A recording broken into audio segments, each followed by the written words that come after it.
ফেসিবাদ পতন ও জুলাই অভ্যন্তরের প্রথম বর্ষপূর্তি উদযাপন উপলক্ষে বাঁশখালী উপজেলা ও পৌরসভা বিএনপি এবং সহযোগী সংগঠনের আয়োজনে সমাবেশ ও ঘনমিছিল অনুষ্ঠিত হয়েছে। বিস্তারিত দেখুন মোহাম্মদ শরীফ মাহমুদের পাঠানো তথ্যচিত্রে।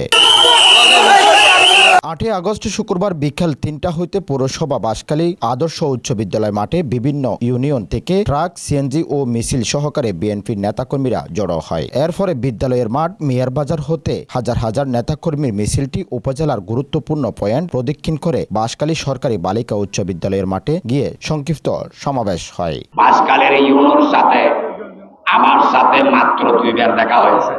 আমাদের কর্মীরাও প্রশাসনে গিয়ে ধর্ণা দেয় না, বেরিবানদের কাজকর্ম নিয়ে বাড়াবাড়ি করে না।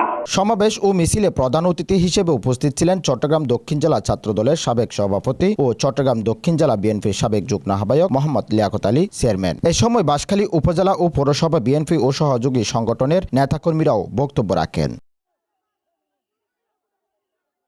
Desk news, Chittagong.